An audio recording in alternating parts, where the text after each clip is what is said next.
Stocks to watch. तो परंपरा के अनुसार नाम पहले आप लोगों को बता देता हूं, टाइटन कंपनी लिमिटेड और एवेन्यू सुपरमार्ट्स के बारे में आज हम यहां पे बात करने वाले हैं। सो नाम के लिए जो आए थे, वीडियो यहीं पे खत्म होता है। जो और ज्यादा चीजें जानने के लिए यहां पे आए, उनके लिए वीडियो यहां पे शुरू हो जाता है। तो पहली बात करते हैं टाइटन इस कंपनी के बारे में। सो अभी आपने रिसेंटली देखा होगा, टाइटन इस कंपनी ने कैरेटलेन इस ब्रांड को, इस कंपनी को एक्वायर किया और अब इस ब्रांड को ओवरसीज में एक्सपांड वो करना चाहते हैं। जल्द ही आई थिंक FY25 में यूएस में कैरेटलेन का डेब्यू हो सकता है, कैरेटलेन ज्वेलरी का डेब्यू हो सकता है। ऑलरेडी हमने देखा है कि तनिष्क इस ब्रांड को 2020 में एक सक्सेसफुल लॉन्च उन्होंने ओवरसीज मार्केट में किया है और by March 2025 they would like to expand the stores, Tanishq stores या फिर टाइटन का मतलब ये ज्वेलरी का, जो ज्वेलरी के जो ब्रांड्स है उनके 40 से ज्यादा या 40 स्टोर्स वो करना चाहते हैं बाय मार्च 2025। करंटली 13 स्टोर्स है, उनके आउटलेट्स है आउटसाइड इंडिया। तो यहां से 13 से वो 40 तक लेके जाना चाहते हैं in next 1 year's time. Already we are into March 2024. In next 1 year, next 12 months, they would like to expand it from 13 stores to 40 stores. So definitely I think aggressive expansion plan outside market में, abroad market में Titan का यहाँ पे दिख रहा है। तनिष्क या फिर अदर ज्वेलरी ब्रांड्स का यहाँ पे हमें दिख रहा है। जो इंटरनेशनल प्रेजेंस की अगर हम बात करते हैं तो नॉर्थ अमेरिका, सिंगापुर में ऑलरेडी ये मतलब तनिष्क के आउटलेट्स प्रेजेंट है। रिसेंट एक्सपांशन हमने देखा था यूएस में, जैसे हाउस्टन हो, डेलास हो, और सिंगापुर में ये एक्सपांशन हुआ है। टारगेट ऑडियंस जो कंपनी ने यहां पे रखी है वो इंडियन डायस्पोरा पे ही सबसे ज्यादा फोकस कर रही है कंपनी। ऑलरेडी गल्फ कंट्रीज में, नॉर्थ अमेरिका में, select cities of Canada, UK, Australia, यहां पे कंपनी ने अच्छी तरीके से आउटलेट्स ओपन करके टारगेट सही से सेट किए हैं। तो इंडियन डायस्पोरा वहां पे मतलब प्रेजेंस भी दिखा रहा है, सेल्स भी वही दर्शा रहे हैं। रेवेन्यूज एंड स्टोर्स के पॉइंट ऑफ व्यू से हम बात करते हैं तो FY23 का जो ईयर एंडिंग था टाइटन का, that was around 38,569 crore rupees का स्टैंड अलोन रेवेन्यू था and total stores across India were around 2,710। Jewellery के ब्रांड्स कौन से हैं टाइटन के पास? तनिष्क है, कैरेटलेन है, जोया है, मिया है। तो ये ब्रांड्स अवेलेबल है। जोया ये जो मतलब ब्रांड है ऑलरेडी सम तनिष्क स्टोर्स में हम देख रहे हैं। Mia stores also opened in Dubai recently. अब जिस एसेट क्लास पे स्पेसिफिकली ये बिजनेस डिपेंड है, गोल्ड, तो उसका आउटलुक क्या है? तो एक पॉजिटिव आउटलुक गोल्ड का सामने आ रहा है।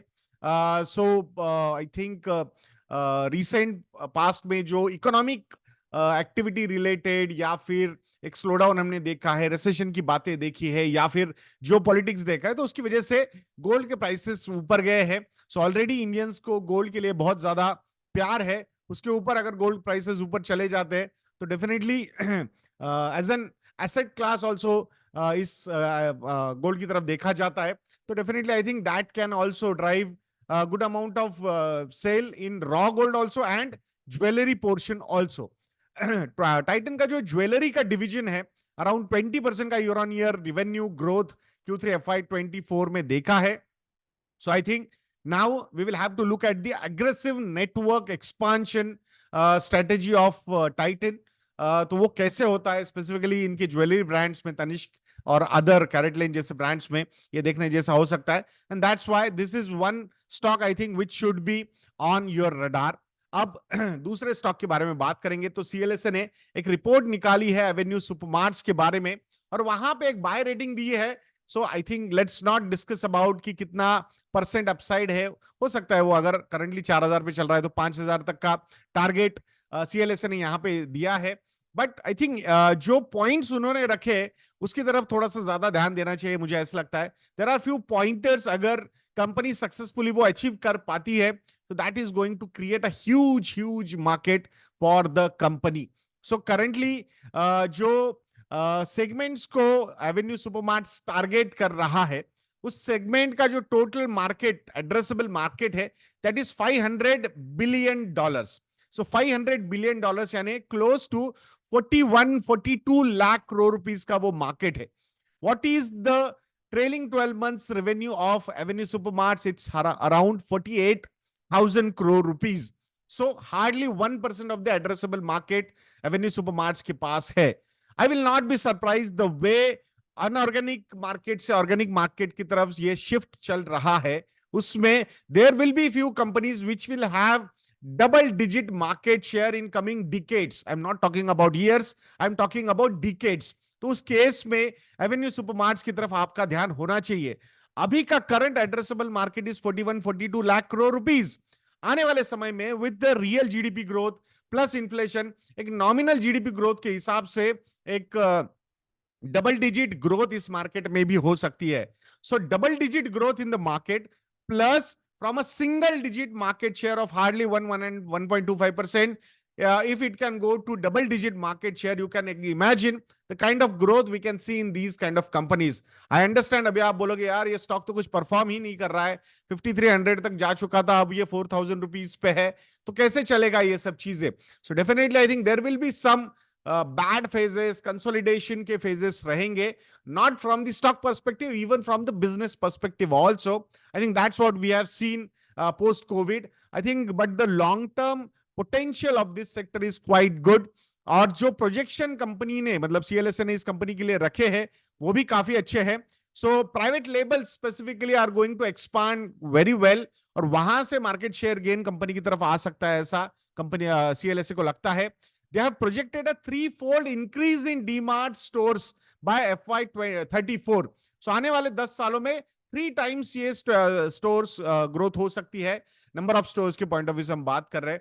So I think pan India presence Avenue Supermarts का कंप्लीट हो सकता है इन नेक्स्ट डिकेड, और उसके बाद भी ये जो एड्रेसेबल मार्केट है जो हम अभी $500 बिलियन बोल रहे हैं, आगे जाके ये ट्रिलियंस ऑफ डॉलर्स में भी जा सकता है. So I think that's why this is one company I think which should be on your radar. So मुझे लगता है कि रिसेंट कंसोलिडेशन जो है वो बहुत सारे लोगों को बहुत ज्यादा खटक रहा है. आई डोंट नो कि टाइम करेक्शन और भी होगा नहीं होगा इस कंपनी में, but this is one company जो एक बहुत ही अच्छा growth potential and earning visibility रखती है, and plus an able promoters जो है Damani ji, Radhakishan Damani ji. I think he has created definitely a jewel. So that's why this is one company which should be on your radar. What is going to happen in the short duration, I have no clue. But if you ask me, decade-long story कैसी है इस particular company की, तो I still feel it is really good, and that's why this stock should be on your radar. तो आशा करता हूं दोस्तों कि ये वीडियो आपको अच्छा लगा होगा. अगर आप लोगों को लगता है कि हम अच्छा काम करते हैं तो investindia.in को विजिट करके आप हमारे रिसर्च प्रोडक्ट्स को सब्सक्राइब कर सकते हो. मॉडल पोर्टफोलियोज हो, स्टॉकमीटर प्लस हो या फंडोमीटर हो, तो वो आप सब्सक्राइब कर सकते हो. If you need any help in your portfolio management, investment advisory, ऐसे कुछ असिस्टेंस चाहिए तो वो भी services are available on our website investindia.in. हमारे रिलेशनशिप सेल से बात करके you can book the sessions also. तो आशा करूंगा आप जरूर हमें कांटेक्ट करोगे. तो ऐसे वीडियोस के लिए चैनल पे बने रहिए, वीडियो को लाइक करना, शेयर करना और चैनल को सब्सक्राइब करना बिल्कुल मत भूलना. नेक्स्ट वीडियो में मिलते हैं. जय हिंद.